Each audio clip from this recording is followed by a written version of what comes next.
So let's go ahead and get started today. So today's class, this is going to be the first one of the year. And obviously we have many, many, many more like this. We're revamping really our education stuff for the chamber, to really make it more interactive, more user-friendly. And so hopefully businesses can get more out of it. So again, this class is going to be starting out on the right foot. So really, technology and marketing strategies, are really evolving. 2021, that was, I think we can all agree, that was a pretty interesting year. Great year for some, not for others, but it's interesting. Like, people just don't know what to do anymore. I mean, we're all walking around trying to figure out, well, what do we need masks? Do we not need masks? Are kids going to school today? Should I go to work? Like, where are we doing? What are we doing anymore? I think a lot of people are really looking for normalcy. I've been on a lot of classes lately, a lot of education, just, that's end of the year when things slow down for us as marketers. That's where I take advantage of those opportunities. And I'll tell you, I network with Fortune 500 companies. I mean, I have mentors that are just amazing, amazing corporate marketers. And I'll tell you, everybody has the same sentiment. It's a really interesting year, to say the least. COVID, it brings unique challenges and elements to the ballgame. So there's just a ton of misinformation out there, and marketing across the board, business owners, everybody struggles to really understand what to do. How do we do it? Are people going back? Are we going into a lockdown? Are we not going into a lockdown? Are we doing virtual meetings? So on and so forth. So the big key to success here in 2022 is really going to be around communication. Now, we have some core concepts and strategies that we're going to go over today, but you're going to see a lot of them are going to be centered around communicating, around telling a story, content, all of that fun stuff. People want to know how to do business with you. The easier it is to do business with you, I promise you, the better client experience and the more success you're going to see. So we know that those were factors in 2021, and they're only getting more predominant in 2022. So we'll go ahead and next slide here. So visibility and lead generation. So this is going to be really the first concept that we're going to talk about today. And I bunched these two together because they really do go hand in hand. We could certainly break them apart, but this is a pretty broad concept, and the tactics are really precise though. So we use a series of tools and resources internally to add visibility and increase our lead generation. And these are going to be the 4 bullet points that we focus on. So I'm going to give you my secret sauce here for this week on what we're doing, and I'm going to help you understand why we're doing it. And hopefully you guys can take some of this away and apply it to your business. So, but the 4 key concepts from visibility and lead generation are social media, local listings, email marketing, and paid advertising. So we'll go through those here. Starting off, social media. So obviously, everybody has an opinion on how social media should be done. Believe me when I say I've attended tons of these classes or similar courses where people are, oh, well, you should do this and you should do that. And you need 2 posts per day and you need to do this. And I'll tell you what, it's exhausting. Even as a marketer, when I listen to this stuff, I sit back and I'm like, wow, you have no that may work for you, but how is that relative to me? And so that's where I think a lot of people forget when they take these classes is that, from a marketing agency, my success is based on how well my clients communicate with me. When I talk to my clients and I go through things and they tell me, the intricacies of their business and so on and so forth, that's the recipe for success. When I sit back and, I tell them, hey, we're going to post 3 days a week and we're going to do this, this, this, and this. That's just me dictating something. And that strategy may have worked for client A, but it certainly may not work for client B or C. So when you guys apply this to your business, really think about this. You have to understand a concept called know your customer. That is the number one thing that I will stress to you from a social media perspective is you need to know your customer. That dictates and drives everything. If my target population or my entire client base was 65 and older, I can tell you this. I probably am not going to be posting on social media every single day. It's not necessary. Why? Because that demographic statistically is not on social media every single day. They're certainly on there. There's certainly a value to doing it. But again, that is going to look a lot different than if I was going after, let's just say, a 16 to 21-year-old crowd. Not to mention the platform that I'm on is going to be completely different. So you have to really, really, really drill down and understand your customer to know what you should be doing. And I'll give some examples here. When we look at, let's just say, I'm going to use 24 and under. That's usually the easiest way to kind of categorize that, is that a 24 and under crowd is on a handful of platforms. Look at the behaviors of those individuals. And again, this doesn't mean everybody follows suit with this, but again, the vast majority, they tend to stay up later. They tend to be on social media more. They tend to be visual learners. They tend to be visually driven, which means that we have to make sure that our images are on point. There's no sense in posting a thing that says, hey, we got a discount for this, this, and this. If it doesn't come with a great picture, I promise you they're going to scroll right past it. That's just the way it works. They're looking for entertainment value out of posts, even from a business. So when we really look at that, again, TikTok might be an appropriate platform for us. And you know what? We're going to want to make it fun. We're going to want to make it engaging. Instagram, again, images, image, short videos, little things like that are going to go a long way to attract that demographic. Again, we go a little bit higher than that 25, let's just say, to 35, 40-ish ballpark. That is the tail end of the Facebook generation. And 24 is going to be the tail end of the Facebook generation into the strong dominant Facebook generation. So that demographic is going to be on Instagram and Facebook, still image dominant, still image conscious, but not 100% driven, willing to read. So a blend between text and image posts are going to be the recipe for success there. Even short videos there tend to resonate with that.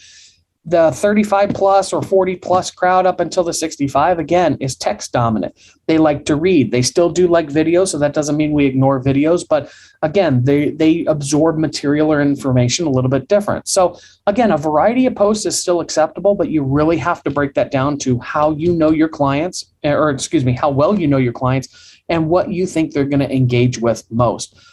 A strong and effective social media strategy is based on engagement, not based on the number of posts, not based on the reach, not based on how many likes. Well, likes is going to be a portion of engagement, but you really got to look at that big picture. And again, we want comments. We want back and forth. That type of engagement is what goes viral. When Facebook sees that stuff, when they see that level of engagement go through the roof, they are more willing to share your information with non-followers. Because again, they have a vested interest to keep that audience engaged. The longer somebody's on Facebook, the more Facebook can sell ads to. So it's a very selfish motivation. You just have to learn to, understand that to get the most out of it. So truth is, there's a lot of social media campaigns and a lot of different strategies out there. I follow some that they only post one a week. That's it, one time. And I'll tell you what, I'm there every single week. 9:00 on Friday, they're getting ready to post, hey, I want to see what they got today. They typically do a live post. It's a marketing one, by the way, if you didn't catch on that, but it's a marketing blog or vlog, if you will. And they produce some great content. I love their little tips. It's funny. It's awesome. So like I said, success can be defined a variety of ways, but I'll tell you one thing, that channel specifically, they get a crazy amount of engagement. I mean, people you can see the comments going crazy. I even chime in periodically, but it's really cool when you can build that type of audience. So again, know your client. Now, pro tip, if you only have time, and again, this is a big thing on social, is consistency. If you only have time to post once a day or once a week or whatever it is, be consistent. That would be my number one recommendation, is be consistent. You're going to start to build an audience. You're going to start to build followers, no matter how often or how few you post. But again, those people are going to get used to that stuff. If you're posting 7 times a day and then all of a sudden you don't post anymore, again, you're setting the wrong expectations, not just for yourself, but for your followers. So consistency is key. And then again, strive for engaging content. Now, second most common question that we get out there is what to post. So first is usually what platform do we use, or, next is what do we post or how often? So we answered the one question, but the next one is going to be simple. So what to post? This is, if you've taken my classes before, you've heard me say, it can't be me stuff all the time. Nobody wants to see, Chris's marketing stuff, marketing. If you look at our page, it's diversified. We feature our staff. We feature our staff's pets. We do all sorts of stuff, community events, you name it. We share chamber stuff. I mean, it's really anything to keep clients engaged or potential clients engaged and communicate valuable information. What you're not going to see me post is religious, political, anything like that. To me, I don't think there's a place for that on Facebook, but others disagree with that. But really, from a business perspective, we try to keep it clean. We try to make sure that everybody has fun. Like, we want to promote a positive energy. So tip would be diversify your post. Education is going to be key in 2022. People want to know that you're an expert in your business, but they don't want to hear about it all the time. So again, little tips, little tricks. If you sell retail, again, there's any number of examples that you can do to really establish yourself, like quality of your products. Talk about that. Don't just say, we produce a quality product. What about it makes it quality? We don't have to knock competitors at the same time, but we can say, our leading competitor, produces this, this, and this, and they do it this way. We do it this way. We feel our way is better because of this, this, and this. Like, there's a number of different ways to attack that without going negative. So people want to know the why. Why should I buy? So other ones, your story. A lot of clients, they have beautiful stories. Staff have beautiful stories. Like, that's what people engage with. They love to see that stuff. So puppies and babies, that's the other one too. I didn't put that in here, but little added bonus for attending is puppies and babies sell everything, if you didn't know. So you need to educate consumers. You need to work with them rather than pushing them to buy something. You want to pull them in. If you ever hear the concept of push versus pull marketing, this is a portion of that. Some additional ideas: feature key staff and leadership, community service projects, or charity. You'll hear I have a big thing on charities later on. We're big givers, so we try to give back a lot, and it's a concept called humanizing the brand. So again, a lot of people, they don't embrace that, and they really should. So community service projects, charity involvement, client testimonials are great ones. Industry news or relative news. You can, if you have partner businesses or, friends that have great businesses, again, don't be afraid to share their content. And then motivational posts and quotes. So like I said, there's tons of opportunity out there. So don't just make it, hey, we got a deal. Oh, another deal. Oh, here's another deal. Try to diversify a little bit. Don't be that, discount shop where you're always offering a deal. Next up, I mentioned local listings before, Google My Business and Yelp specifically. So again, this is one of the easiest things for business owners to do, and most of them don't do it. And I'm baffled why. It's so simple. But most business owners fail to take advantage of an extremely simple marketing tool right at their fingertips, which is the local listings. Local listings, they're powerful online directories. These are things like Yelp, Google My Business, all sorts of stuff. So before everybody, and I put this in here specifically because most people say, oh, nobody finds me on City Search, MapQuest, this and this. I get it. It's not all about consumers.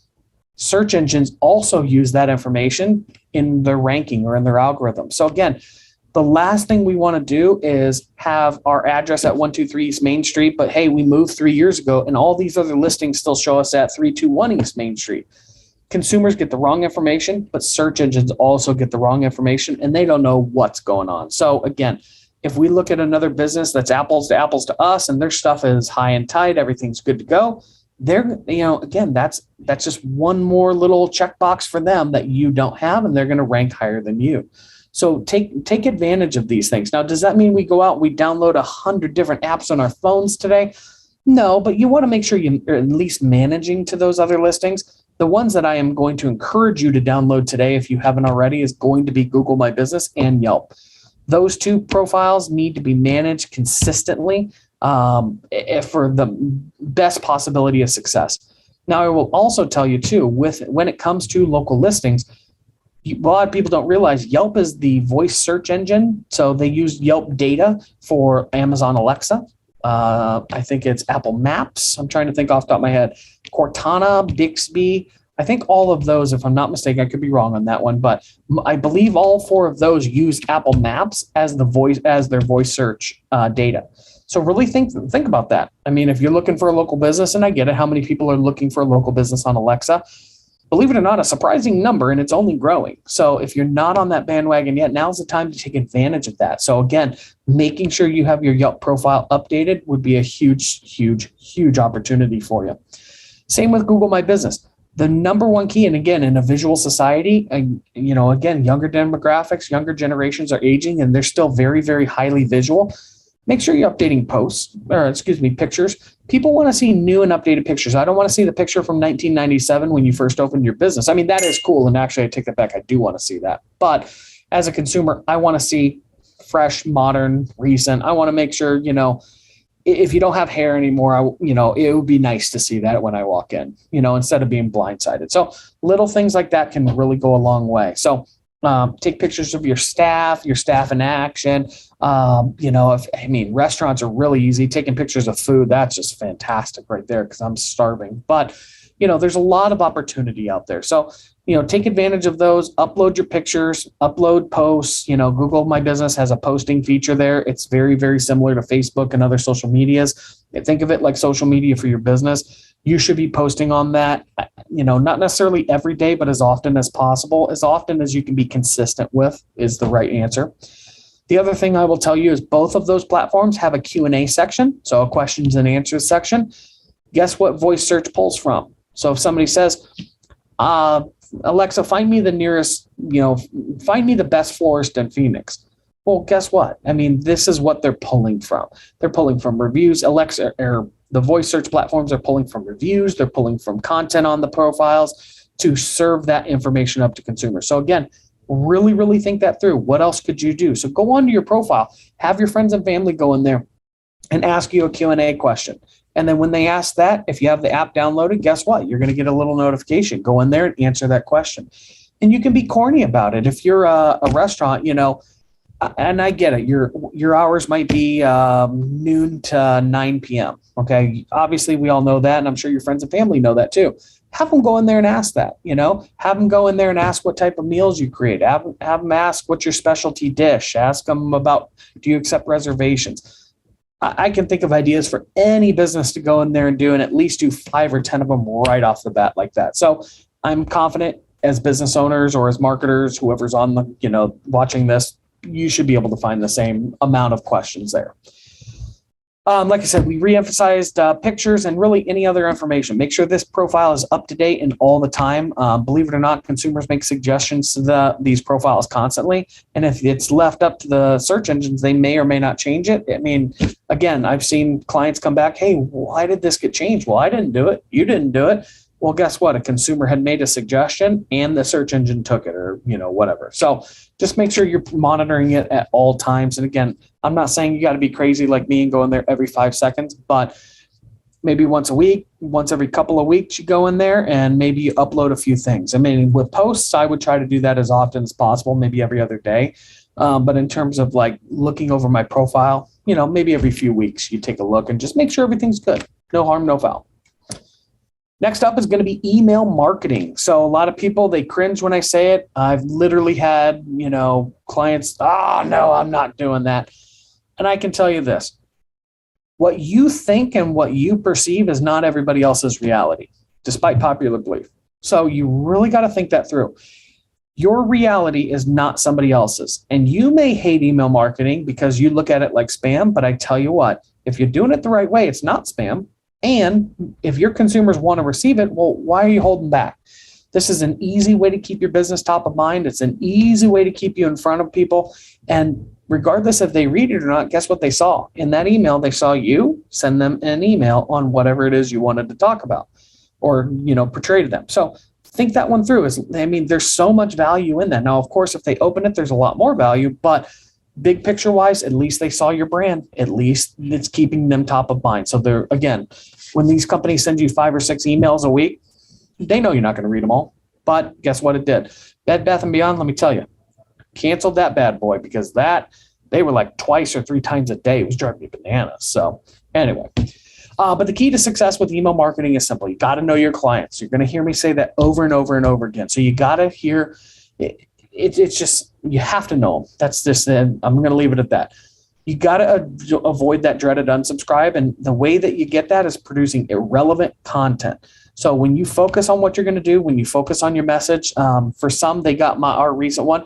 I had countless people. They actually went to our website and they tried to join this actual meeting because they were interested in our topics. We had an overwhelming response to our first one. And why? We got back to our practicing what we preach here. Again, even as a business, I'm still a business owner just like everybody else. We make mistakes, we fall flat on our face all the time. And guess what? We pick ourselves back up and we get back on that horse. This is no different than that. So again, if you've tried email marketing before, you didn't do well at it, whatever the case may be, new year, new you, get back on that horse. You got to make sure you're keeping in touch with your clients. And again, be consistent. I tell clients, listen, you don't need to spam. We don't spam anybody. We send one a month. That's it. Keeps people top of mind. Hey, if maybe they're not interested in our services now, maybe in 6 months they will. We get a ton of people at really a variety of times. So, come through our door, all from email marketing. So think that one through and see what you can implement. Big picture here is plan your attack. Do not just put together an email on your phone and think it's okay and then send it out. It really, I can't stress enough, it really requires more attention than that. How embarrassing is it to have a typo or, those types, and you can't take it back, so don't do it. Sit down, plan your attack. Think about what customers have been asking you lately. Maybe you wrote a blog that you can feature. You have some upcoming events. Again, just give people the basics. Maybe there's a big change in your industry, something that you think would be of value for people to know. Really give them what they want, a discount, a coupon, if that's, how you conduct business. There's so many opportunities, but just like I said, think it through and really plan that out and be consistent with the date. We try to have ours out by the 5th of the month, and I never send an email out on Mondays. That's, if I had a pro tip to give you on this one, it'd be that. Don't send your emails out on Monday, Tuesday through Thursday. Mondays and Fridays, people are too busy. They got a ton of stuff in from over the weekend. No dice. Fridays, everybody's checked out. Like Thursday Eve is about it. That's the last you get. But Friday, everybody's just already eyes on the weekend. Nobody's really setting up meetings. It's a tough day. Not to say nobody will, but that's a tough one. So again, Tuesday through Thursday, best days for emails.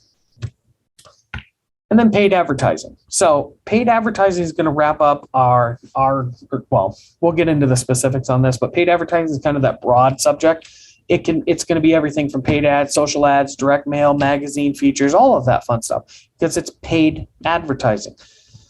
So this one's not easy. To do it right, you got to knuckle down and you got to understand what you're getting yourself into. And like Marlene, congrats to her. She just got her Google Analytics certification. That's awesome.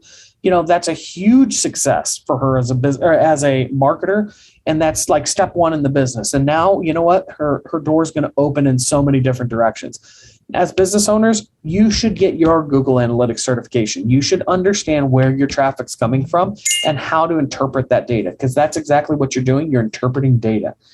When we look at this, again, if it's pay-per-click, if it's Google Ads, take a class on Udemy or LinkedIn Learning. The LinkedIn Learning is free for like a month. So come up with a strategy for 2022. Go take some classes. Learn the basics of them. Because when you sit down in front of somebody like me, and let's just say you hire an agency to do it, guess what? We can have such an awesome conversation. I can teach you things that, you'll turn blue. But we're going to have a great conversation and help you get more out of it. When you get those results in and the phone's ringing or the leads are coming in, you're going to be more keen on the exact type of lead that came in. You're going to provide me better feedback as an agency so that we can produce even better results. Now, I understand we're business owners. We wear like 6.2 million hats in a day. So I know time is not easy to come by, but I promise you, it is worth your time to do. Sit down and dedicate an hour, 2 hours, whatever you can do over a couple of weeks. Get a couple of courses under your belt. Learn the basics. You don't have to be an expert. You don't got to be a pro, but learn the basics so that you can have a meaningful conversation with your marketer. Now, if you want to do it on your own, again, I'd take even more classes. I would make sure that I understand all of the intricacies behind these products or services, so that way, again, you're able to get the most out of it.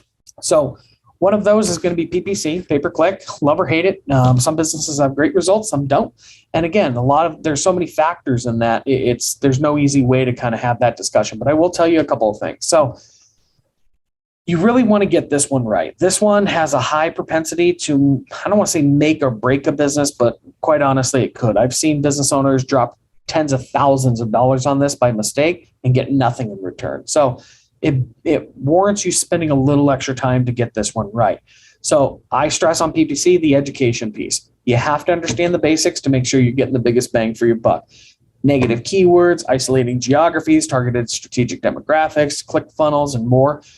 Again, we can go on for days on this one, but I'll tell you what, even for my clients that I manage PPC campaigns for, I'm in there damn near every single day going through negative keywords, seeing what traffic's coming in, what did people click on, where did they go, what did they do, is it the right traffic for my client? So many factors. So you have to almost do the same thing. So, I mean, if there's one, and not to get on a soapbox on this, but if there's one service a client outsources, it would be that one. That one is the one that is very difficult for most business owners to manage and get right. So stay away from AdWords Express. I know it's really easy. It's connected to your Google My Business profile. There's a little box on there that says, hey, start advertising. We'll give you $150 free. And it's really tempting to do. But here's what happens with AdWords Express. There's very limited controls. There's a ton of waste in this. And I'll tell you what, you will spend 3 to 4 times as much on your clicks than you need to, because again, it's very, very difficult to customize and to fine tune. So again, it's Express for a reason. So, and then also too, little pro tip, there's way more to PPC than Google. So Facebook, Bing, Yelp, they offer the same or similar programs for a fraction of the cost. So next up, social ads. Social media ads have been blown up. Again, thank you, COVID. That's maybe a silver lining for those companies. Huge boost in recent years. I can't stress to you how many people have joined platforms and how much advertising revenue is going into these. So it's crazy.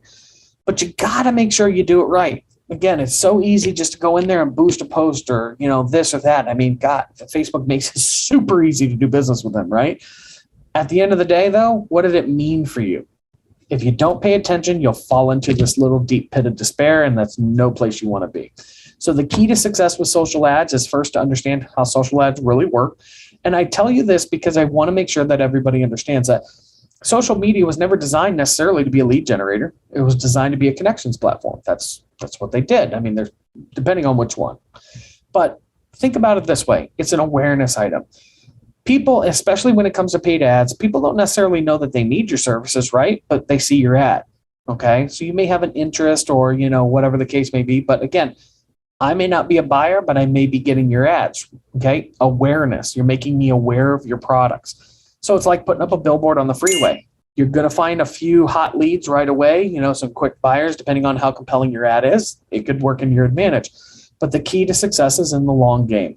The more often people see it, the more they engage with that, the better it's going to be. Crafting that right message, having that key dynamic visual is so important for social ads. Nailing down the demographics, where you want to go. Again, as a marketing agency, I can tell you, I really don't like, unless it's a virtual meeting, I really don't like driving out to clients that are east of I-17. I just don't. I don't want to go that far.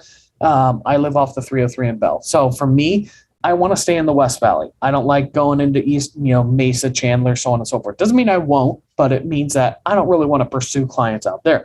So for me on my Facebook ads, I'm going to be really hyper-focused. I'm going to make sure that I'm only targeting within whatever radius of my home. I'm going to make sure that, I'm going after small business owners. So that means the 18 to 24-year-old crowd, probably not my ideal, along with the 55 and plus. Probably not my ideal. My demographic lives pretty much 25 to 55 in that ballpark.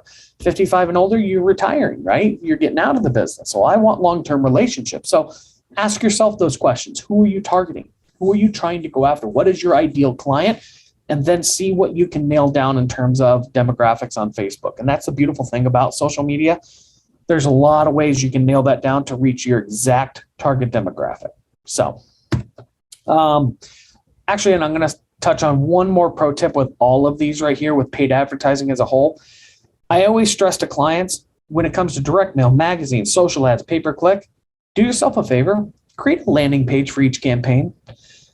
The reason why I stress that is this: work with your web developer, go into have a landing page for these things. And here's why. Because a lot of the times, especially with direct mail and magazines, print's not dead, despite what everybody may perceive. There are some direct mail campaigns that we've had that have done phenomenal.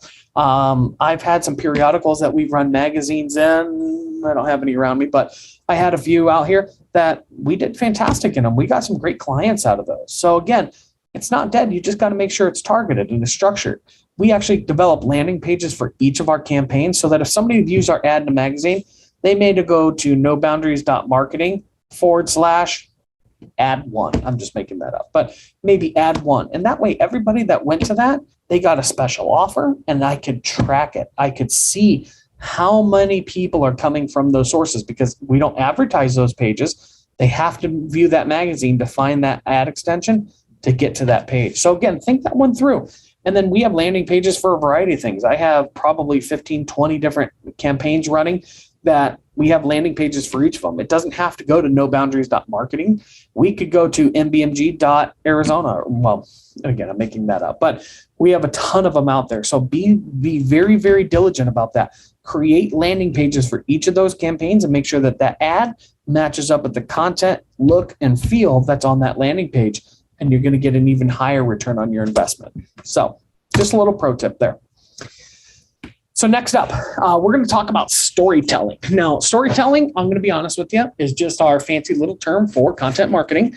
Content marketing, when you say that, people shy away. They go to sleep. They ignore me because it's not sexy. But storytelling is a lot more fun. So we're going to talk about storytelling today. So with storytelling, so again, let's be honest, there's really very few businesses that there's a truly unique, one-of-a-kind product or service. If you're a plumber, guess what? It's been done. There's a lot of them out there. So what makes you unique? What do you bring to the table that's different than George Brazil or any of the other ones out there, right? You got to be able to distinguish yourself. For most of us, we live in an extremely competitive marketplace, meaning there's a lot of different providers in a major metro like Phoenix, Glendale, that are out there. You got to make sure that you stand out from the crowd. Does it mean you're going to get everybody? No. But again, a lot of people tend to resonate with that small business owner. So again, if you're a small business, use that to your advantage. You got to make sure that you stand out and you don't have to throw a ton of money at it to compete with these guys. Small businesses have the same opportunity to compete as the big ones do. Maybe not necessarily in every market, but again, for the most part, you can compete on a level playing field. It's just you got to be more strategic. So what I would also encourage clients to do too, you got to take the time. So we got to be strategic and we got to make the time, and that can be difficult. I get it. So storytelling, what does it mean? It means we need to do a better job at communicating the why somebody should do business with us. And again, for some businesses, they do that well, others not so much. So I'll give you a little story. 47% of buyers view 3 to 5 pieces of content prior to engaging with a sales rep, and then the majority of them expect brands to create content to gain their interest. That's a HubSpot statistic. To go in, major study. They do a lot of great data pools, and I'll tell you this as I pull a lot of statistics from there because they're captivating to me. So content is one of the most important aspects of any digital marketing strategy. So content has become a powerful way for us to connect with consumers, engage with them, and build their trust. A lot of business owners they don't value that. They want to create a simple 5-page site. Listen, here's who, what, when, where, why. That's just a digital business card, guys. We got to talk about what you do. We got to really drill down what makes you different. How do you unclog a drain? How do you install a water heater? What about those brands that you stock? Is Rheem awesome? Why are they awesome? Like, you got to think about the top 10, 20, 30 questions that a client asks you in a day and understand if 1 or 2 people ask you this, well, chances are more people have that same question. Be proactive. Talk about that stuff. So content. Bad content, on the other hand, can be disastrous. So it would do more bad than good in terms of brand image and customer sentiment towards that brand of product. So you got to be careful. We always say, keep religion, politics, all that stuff out of the equation. We just want good, honest education coming from this. The other thing I would suggest to you is, always look at your content and make sure you're educating. Make sure you're trying to teach somebody something. You almost have to think about it at an elementary school level. If you're talking to a 4th grader and you're trying to explain your product or service, now that's not meant to, insult everybody that's coming to your site, but you got to remember you have a really diverse audience, and some people are not going to understand technical aspects and others will. So you have to diversify your content. You got to make sure that you're speaking to that lowest common denominator. And that's going to be, again, elementary school level is what I equate it to. So good content, it's going to build up your credibility. It's going to make sure that when you have the best possible chance of acquiring new leads, it's going to be great. Like, I can't stress enough. You got to be able to tell your story. Talk about why you got into the business. Talk about, what else, you can, what makes you different from the competition. Tell us family stories, puppies and babies, all this fun stuff. Don't be afraid to talk about your staff. If you have, somebody that's been with you forever, that's built up their own little following. I mean, exploit that. Really take advantage of all these things that you have at your disposal. Brands that you may carry, that's another big one. A lot of people, again, I pick on plumbers a lot. So, but plumbers, if they carry Ream or whatever the different brands are out there, they have their own reputation, and, expand on that. Take advantage of that. Like, you carry their products, why wouldn't you? So there's, just like I said, there's tons of opportunity with storytelling, but don't be afraid to get yours out. Also, to look at storytelling from this perspective, you really want to make sure that, charities, I know we talked about, humanizing the brand. Talk about the charities you support. Talk about, your nonprofit involvement. If you went and built a house with Habitat for Humanity, that's such a cool thing, right? Talk about it. Tag them in it. Link to their website. And again, they'll see that. Believe me, if they have a marketer behind the scenes, which maybe they do, maybe they don't, but they'll actually see and benefit from that link. I actually just found today, I was doing a review of a client's website. We actually found a link from another company that happened to be, it's a chiropractor. And so the chiropractor had a link to a massage therapist, and they were ranting and raving about how great the doctor was. It was so cool. It was really neat to see that. And that other doc had just done a blog. It was so cool to see that stuff. So again, you just never know where that extra link's coming from or that extra referral source. So do yourself a favor and just talk about stuff. Next up is going to be user experience. So user experience is one of those things that, again, super important moving forward. So UX design, you'll hear that one out there. But I'll tell you what, Google rocked our worlds in the marketing department this year in June with this whole Core Vitals algorithm update. And they've made several updates since that have expanded on that. But really, Core Vitals is all about the user experience. Google is putting so much effort into AI, into understanding how we as consumers interact online. It's crazy. So you got to take a vested interest in this stuff. You got to make sure that, again, the website now is oftentimes where people are finding you first. This is where this is your first impression, and first impressions matter. You got to make sure you're putting your best foot forward. So take this stuff seriously on the user experience. You may think your website's great. Get 5 or 10 other opinions. And if everybody's telling you, hey, you need a refresh, chances are you probably need a refresh. Consumers are going to say the same thing. So really take a look at it. See how easy it is to do business with you. And we'll go through that here in just a second. So the categories that we're going to talk about today, and again, 5 quick little bullet points on this. And, we can go down any rabbit hole anybody wants to discuss offline, but these are the ones that we focus on here this year for our own business. So site speed. Site speed is a big deal. That's a huge portion of Core Vitals. We'll talk about that here next. How easy is it to do business with you? Again, I mentioned that just a minute ago. Key visuals. I think I've harped on that quite a bit. Engagement features, I have a good one on that one. And then automation, got some good information for you guys on that one too. So again, site speed, simple concept. The more nimble the site, the more likely consumers are to have a good experience. And that's Google's perception of it. There's a little link here. It's pagespeed.web.development. If you don't write that down, you can always just type in Google page speed. You can actually do a search of your own website and find out how quick it is. They give you a rating scale, and if you're in the red, guess what? Red's bad if you didn't know. Green's good. So think that one through. If you have a web developer, might be time to call them for some help. Next up, is it easy to do business with you? So again, consumers want access to information on their terms. They don't want to look for it. They don't want to scroll around a site trying to figure out how to call you, where to go, what your hours.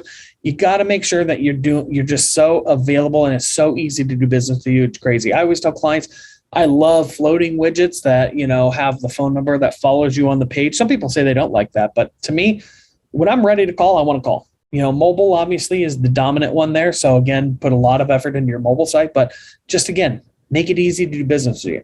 Think about the last time you bought something from an e-commerce store. Now, not Amazon, but somebody else. Was it super easy? What if you had to return it? Was it super easy to contact them? Did you have to search like a million places to find how to return it? Like, So most of the time it's crazy. Most of the time, and that's because they intentionally do that. It's not easy to do business with. They want you to buy online, and that's it. They count on that difficulty in you not returning it. So again, there's some strategy behind that, if that makes sense. But big picture wise, you don't want to be that. You want to make sure that you're doing the right thing for your customers, and you got to make sure it's easy to do business with you. So keep it simple. Publish your hours, make sure your phone number's there, your address is clearly visible, header, footer. I always encourage clients, if you don't have an appointment scheduler, I would encourage you to get one, a chat feature, social media icons, virtual meeting links, you name it. Try to make it super, super easy to do business with you. Look at your site. Is it easy to navigate? Is it lumpy? Is it confusing? Like, is it hard to get back to square one? There's so many things. So again, if you have any questions on this stuff, feel free to reach out. Like I said, I'm a wealth of useless knowledge. So I'd be happy to go through and go through your site and help you understand some of the opportunities there if you need. So key visuals. Well, there we go. Let's go ahead and start that back. There we go. So key visuals. If you didn't know this, we're a visual society. So now stock pictures got to go. And now understand, I have a ton of stock pictures on my site, and that's by purpose. So again, some businesses are going to get a little gray area in this, but for most of the time, most of us small businesses, people want to see who they're meeting with, especially doctors, chiropractors, dentists, any of your professional services, even auto repair garages. So many shops going corporate. If you're a small family-owned business, how cool is that to be on the front page? That's like an accolade. That's a badge of honor now. So you got to make sure, try to make it personal, I guess is the best way to say this. So key visuals, staff, you, the building, products, all that fun stuff. You got to make sure that it's personal. It doesn't have to be some professional photo either, guys. A lot of people, and again, I do recommend them, by the way. I do recommend you get some quality commercial pictures. But, and if all you got is an iPhone and 5 minutes, just make it work. We got to do what we got to do. But, consider investing in that commercial stuff long term. Other than that, people want to see, and we talked about pictures of the store, products, customers doing business with you. It's like a validation that you're a real business, you're trustworthy. That's what people want to see. Consider your accolades. Are you, if you're a Chamber of Commerce member, obviously those on the phone are. Put them on there. Put that logo on there. That's a huge badge of honor. That's a huge trust factor. Link back to your profile for validation. BBB, recent media mentions. We can go on and on about this stuff. So again, take advantage of these key visuals because, again, it's anything we can do to help consumers get out of their own way. Okay. Let's see here. Next up, engagement features. This is a fun one. I love this one. So you spend all this time and money getting people to the site. You spend all this time developing awesome content, but they still don't call you. Why? You know what? Sadly, there are some consumers that just need that extra validation piece or that extra little, push in the right direction. And that's going to come from an engagement feature. So it may sound silly, but downloadable content is huge. That's an engagement feature. We're getting people to engage with our site. It works. So think about what you can do. This is a huge opportunity to establish yourself as an expert in your industry. That's really what we do. We got to leverage that information that's like stored deep, dark in your head, and we got to get it out and share it with the world. A lot of us as owners, we take for granted all of our knowledge. I know I do. I've been in this business well over a decade. I've had an amazing career. I've met so many amazing people and learned so many amazing concepts. And honestly, you don't practice half of them. I know them. I know how to do this stuff. But at the end of it, we do what we're focused on here, right? So again, think about this. What could you do that's different? Because I promise you, your competitors probably aren't doing this. So think about it. And I gave you some tips here. Chiropractors, 5 tips to keeping good posture, how to get the discounts you deserve for insurance. These are the easy ones, right? But with your business, what could you do? What type of engagement feature could you offer on your website that might captivate somebody or might teach somebody something? So again, tons of opportunity there.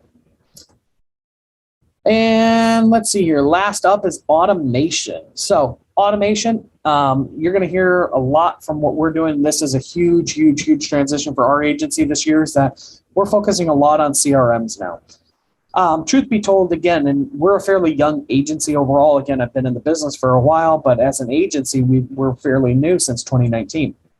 When you look at the big picture here, The big thing that you'll learn, well, that we've learned over the years now is that, we are pretty good at generating leads for clients.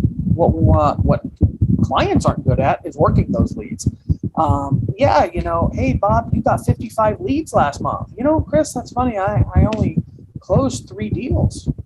Bob, what happened with the other 40 plus leads out there? What happened with those? Oh, I don't know. They called, but I never heard back from them. And, there's any number of excuses and things that happen. And I get it. Like I said, we're business owners. We got a million things going on. But here's the thing. We got to make this a priority. And so CRMs is that automation tool or feature that literally will change your world. When you take the time, and again, this is another one of those little investments. If you don't have one, you need to get one. But, take the time and look into them. We got I think 6 of them on our website that we reference or we feature that we help clients set up. But, again, if you have an industry specific one, great. Take a look at it. See what you can benefit. The lead nurturing, the email marketing, so much can be done from that CRM. In fact, we use a system called Zoho.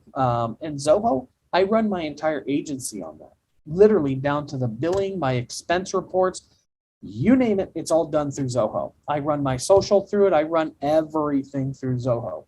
So think about that from your perspective. What could you do? What could you run? How could this help your agency or your business? My wife, she does, literally project management out of there, you name it. So again, these things, they can be as complicated or as simple as you want. And I just tell clients, listen, if right now you got all this stuff going on over here, maybe we just set up a simple funnel for you and a simple automation campaign for you, just to make sure that whatever client comes in, you got the best possibility of success.